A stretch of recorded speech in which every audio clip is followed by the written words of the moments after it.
Hi everybody, it's Darren here. Just wanted to come to you with a video on, I guess, some media that's been going on around superannuation. I've had a few queries from a couple of people just in terms of, will this affect them? Will it mean that we're substantially disadvantaged suddenly? Is there anything we can do? So I just thought I'd talk on, I guess, what the government's thinking about, even though we really won't know for a couple more weeks until the budget what those proposed changes will actually be. Of course, any changes that do need to be raised will need to be passed by government, so it's a bit of a process, and quite often a lot of changes don't get up because they're just not practical, or they're not easy to manage or implement. So what we're really looking at though is the government generally wants to increase taxation on superannuation for people with higher incomes. So there was already the proposed change where people over a certain threshold, over 300,000, would start to pay 30% tax on contributions. That's proposed to come down to 250,000. So that's probably the most obvious change they're making. The rest of the changes are somewhat a little bit ambiguous. Potentially more tax on income, potentially pushing out of the age of access to super, and a few other things, which really there's been a little bit of a muddied water of opinions because both sides of government both are suggesting that changes need to be made. So I think, again, let's see what the budget has in it.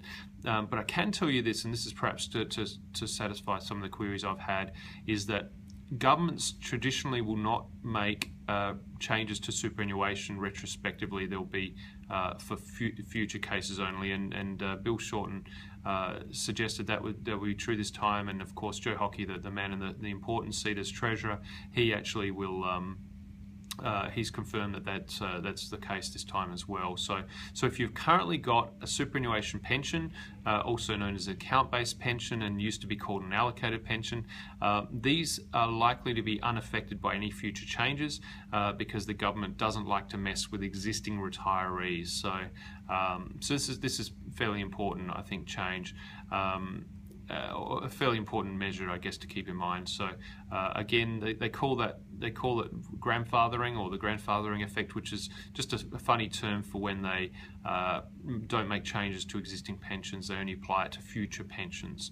I've probably said to a few of you now that I don't anticipate retiring on a tax-free pension, purely because I don't think that's a sustainable solution for the government in the long term. As much as we're very pleased about the fact that super's become a nice tax-free environment for many of you, it just seems unlikely that there will be the case down the road.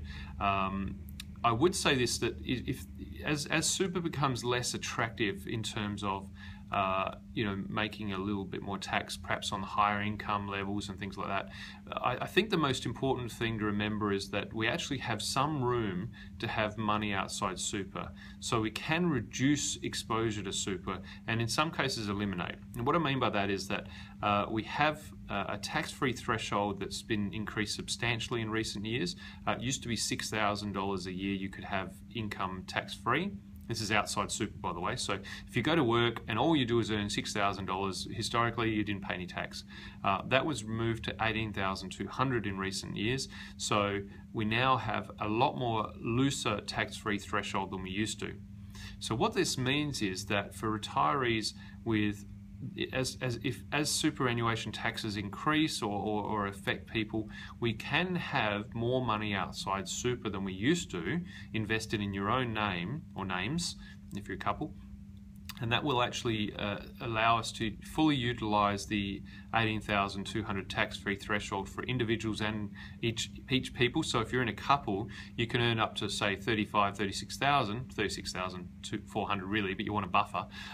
So up to 35,000 or so without paying any tax.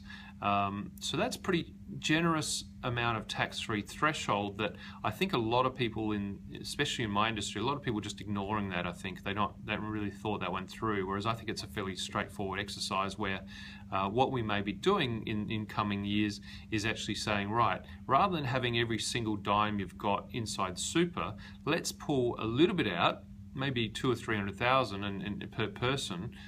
So again, 300,000 or 400,000 for couples, and have that outside super. Invest in your own name, because I obviously have a speciality in direct shares. We can build a direct share portfolio in your own names. So there's very low administrative cost. You save the cost of super, you reduce the exposure to superannuation legislation, and you still get to pay no tax, which is, again, a benefit of the tax system and super at the moment. So this is just stuff that I'm working on, things I'm thinking through for all of you individually, and there might be some changes in the next 6-12 months that we can take advantage of there. And that's probably all I've got time for now, and that's probably enough detailed and technical stuff, and this stuff's interesting to me, but I know it's the detail that is important, but not necessarily the most exciting stuff. So otherwise, I hope you're well, and we look forward to talking to you soon. For those of you in Alice Springs, I'm actually going to be up there in a couple of weeks. I'll send an email shortly with the dates, and we'll catch up, and it'd be good to talk to a lot of you. So all the best for now, and we'll talk to you soon. Bye.